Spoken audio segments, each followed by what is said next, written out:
mantener todavía la vigilia en esta hora crepuscular del domingo. Y muchas gracias a los compañeros de panel por hacerme el honor de tenerme entre todos ustedes. Y por supuesto a Raúl Padilla y a la Universidad de Guadalajara por servir de marco para esta reunión entre amigos venidos de fuera de la Fundación Internacional para la Libertad y los intelectuales, periodistas, escritores y diplomáticos también mexicanos que nos han ilustrado hoy con sus apreciaciones y su participación.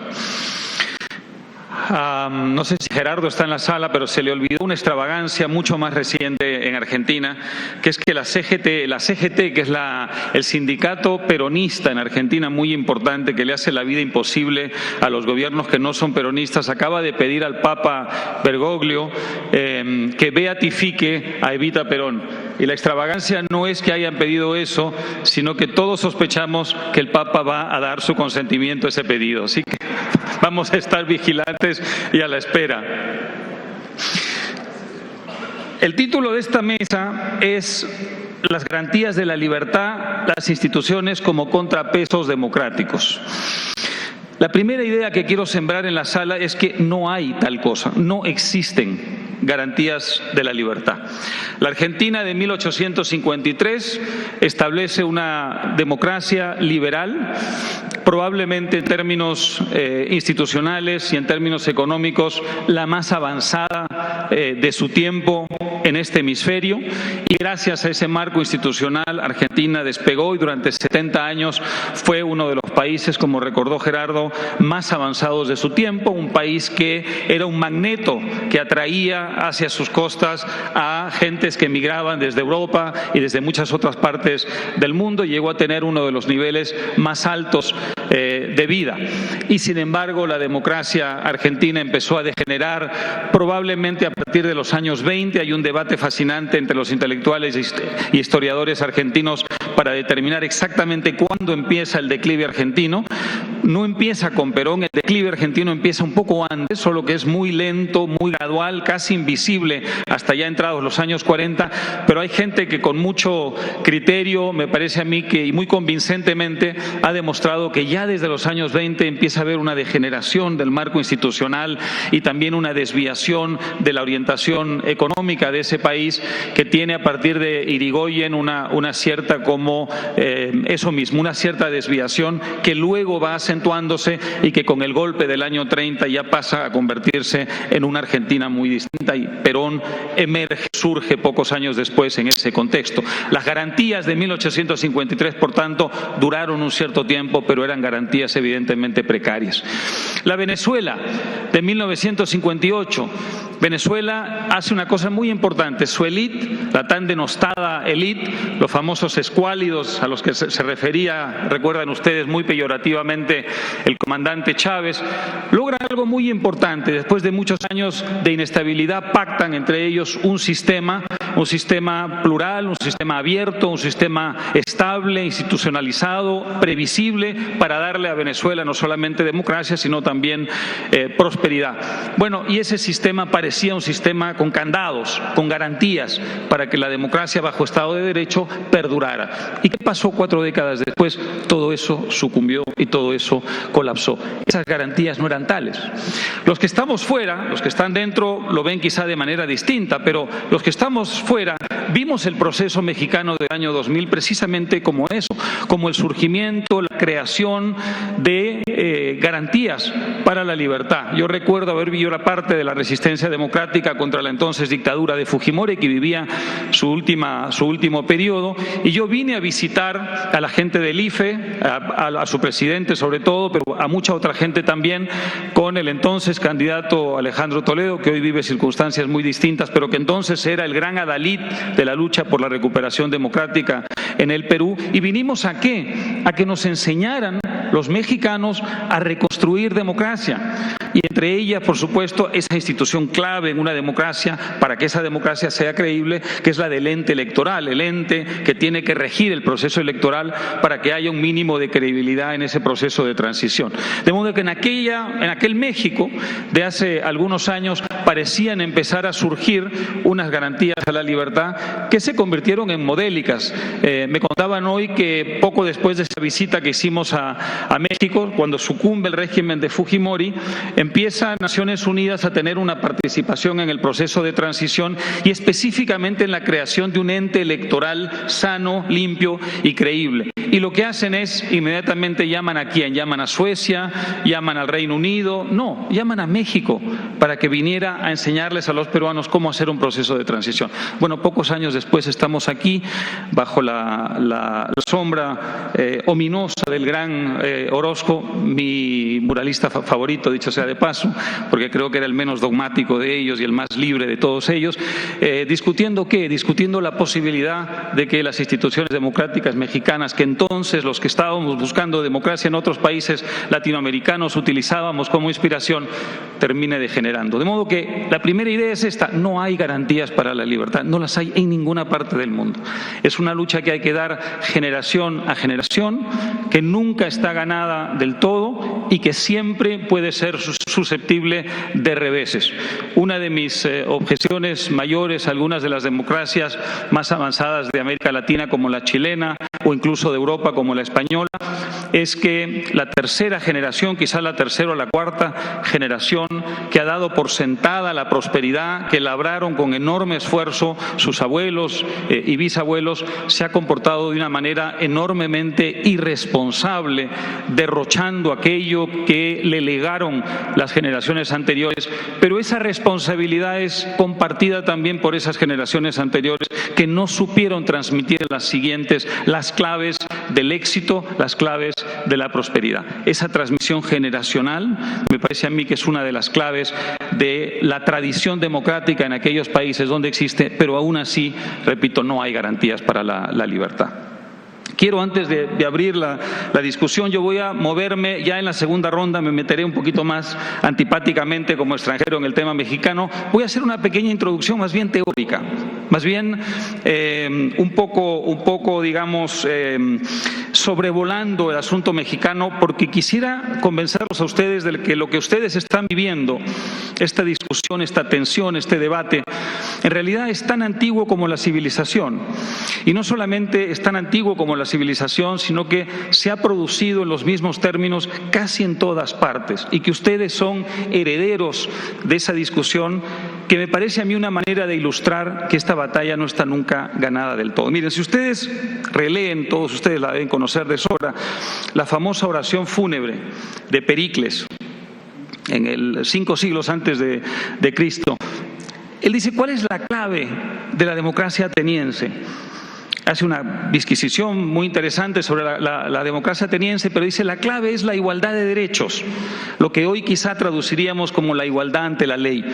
Decía: esto es lo que nos diferencia de todas las otras ciudades-estado, esto es lo que hace de la democracia ateniense lo importante. Y dice: sin embargo, lo grave es que no todos compartimos la misma idea. Por tanto, lo que está viendo él ahí ya es el peligro de que eso sucumba. 100 años después, un muchacho llamado, en fin, insolente, soberbio, llamado Aristóteles, dice: hay muchas formas de gobierno, todas ellas degeneran. Dice: hay la monarquía, que degenera en la tiranía. Dice: hay, por supuesto, la aristocracia, el gobierno de unos cuantos, pero degenera en la oligarquía. Y dice: hay la democracia, pero degenera en la demagogia. Y por eso llega a la palabra república. Y dice: la república es un compromiso entre las distintas formas de gobierno que tiene lo mejor de todas ellas y algunas garantías a medias para impedir la degeneración que en todas esas otras formas de gobierno se produce. Y dice: la república es una especie de gran mediador social que atenúa, atempera las diferencias sociales, pero que sobre todo sirve para limitar el poder. La república, por tanto, nace como una idea básicamente de limitación del poder, no como un programa de gobierno, no como un sistema redistributivo, no como un sistema de justicia social, sino sino esencialmente como un conjunto de instituciones, garantías, diríamos, a medias en el marco de esta conversación, básicamente para limitar el poder. Sin embargo, dice, también ahí hay evidentemente muchísimos riesgos, que son los riesgos de la democracia. De manera que hay una distinción fascinante entre democracia y república. 100 años después, otro muchacho insolente y otro muchacho con ideas revolucionarias, Polibio, dice es mucho peor de lo que decía Aristóteles, porque no solamente la democracia degenera en demagogia, sino que degenera en oclocracia. Inventa esta fantástica palabra que significa el gobierno de los matones, de la muchedumbre. Él dice de las gentes incultas, pero en ese caso inculta significaba simplemente gente no instruida en la sabiduría de las instituciones republicanas que podían sujetar al poder. Entonces la oclocracia era básicamente la degeneración de la democracia en la tiranía de la mayoría, ¿no es cierto? Y es una idea que recogerán los fundadores de los Estados Unidos mucho después, y por eso los federalistas, en las famosas reflexiones de los fundadores de los Estados Unidos para justificar la democracia norteamericana y la Constitución norteamericana, no se menciona la palabra democracia, se menciona la palabra república, porque ellos entienden que la democracia tiene un gran peligro y un gran riesgo, y es que degenere en la tiranía de la mayoría, en un sistema en el que, apelando a la mayoría, el caudillo pueda someter a las instituciones y pasar por encima de las instituciones, de manera que preferían la palabra república para sujetar el poder. Luego viene un largo periodo de la Edad Media en la que la república como idea clásica se va disolviendo. Hay otras cosas interesantes, surge el capitalismo, por ejemplo en Italia, por ejemplo en Holanda, en los Países Bajos, toda una actividad comercial que luego será muy importante para los liberales, luego recoger esa idea y convertirla en parte de un poco los cimientos de lo que será, por supuesto, el gran progreso industrial del siglo XVIII. Sin embargo, la idea de república luego vuelve a renacer. Y empieza a renacer con el Renacimiento, ya terminada la Edad Media, y renace en lugares insospechados y muy fascinantes. Por ejemplo, y cuando hablo de república, dicho sea de paso, también puede ocurrir bajo monarquías. Me estoy refiriendo a ciertas instituciones que pueden convivir bajo una monarquía, evidentemente sujeta digamos, a contrapesos de poder. Holanda y Suiza. Antes de la Revolución Francesa y antes de la Revolución Americana. Y la clave ahí básicamente es que ellos reparten el poder entre sus cantones, en el caso de Suiza, entre sus municipalidades, en el caso de Holanda, pero ejercen un control muy grande. Ellos dicen hay que descentralizar porque la mejor manera de controlar al poder es que se haga desde la base, ¿no es cierto? Si yo tengo en un municipio a una autoridad que está sujeta a sus vecinos, mi posibilidad de impedir el desborde por parte de la autoridad de sus funciones estrictas, del marco institucional en el que tiene que gobernar y de las leyes, es que hay esa conexión directa entre una base popular, una base, digamos, de votantes y la autoridad. Así que es muy interesante que la idea republicana clásica resurge después en Holanda y Suiza. Y ya un poco después surge la idea moderna, que sigue siendo la vigente, con variantes, que es la de la Revolución Francesa y la Revolución Americana. La francesa deriva en el despotismo, deriva en el jacobinismo. Por tanto, los grandes peligros que habían visto Pericles y Aristóteles y que había visto Polibio, por supuesto, se reproducen en la República Francesa, nacida de la Revolución Francesa. Gran parte de eso es responsable de que luego venga la Restauración. Los gringos, en cambio, con la inmensa mancha de la esclavitud, desde luego, que nunca hay que dejar de mencionar, sin embargo, se dotan a sí mismos de unos principios y unas instituciones que se acercan mucho a esto, a la idea de garantías para la democracia. De hecho, son tan sabias las instituciones y principios con los cuales se dotan a sí mismos que esos mismos principios e instituciones irán poco a poco eliminando y despejando aquellas taras y aquellas manchas que también formaron parte del origen de la República Americana, la peor de todas, la esclavitud. Y gracias a esas digamos, instituciones es que la democracia estadounidense se ha ido depurando, purificando, mejorando, cada vez más a lo largo de los años. Pero ¿qué ha pasado?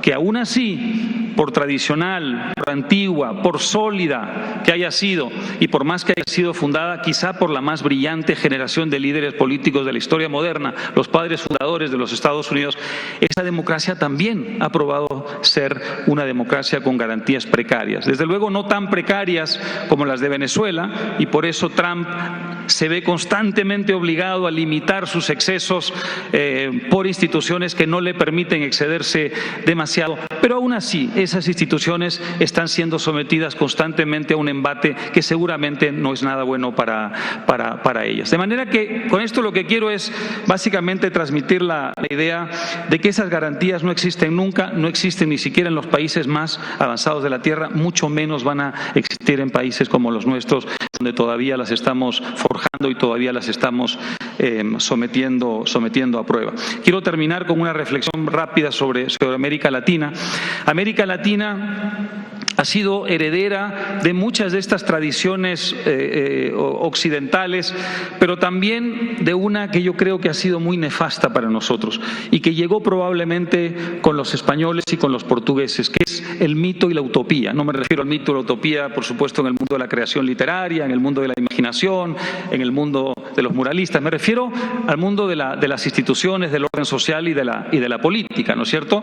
La idea de un pasado que en realidad nunca existió y un futuro que nunca existirá es una idea central en el relato latinoamericano. No hay generación de políticos latinoamericanos que no hayan vendido la idea de un pasado mítico al que hay que volver y de un futuro utópico al que hay que aspirar, porque es la manera de regresar a ese pasado mítico, ¿no es cierto? Eso nos viene del Occidente, eso nos viene en el siglo XIX, por ejemplo. Es muy interesante el positivismo, del que ustedes conocen mucho, porque el régimen de Porfirio Díaz fue básicamente un régimen positivista, como lo fue el régimen a la caída de la monarquía brasileña, la República Brasileña, Juan Vicente Gómez en Venezuela. Esa es una tradición que viene de fuera, la idea de que el autoritarismo podía desarrollar a los países a una velocidad mucho mayor que el sistema gradual de instituciones democráticas de contrapeso, de manera que a toda esa tradición, digamos, antigua de desborde democrático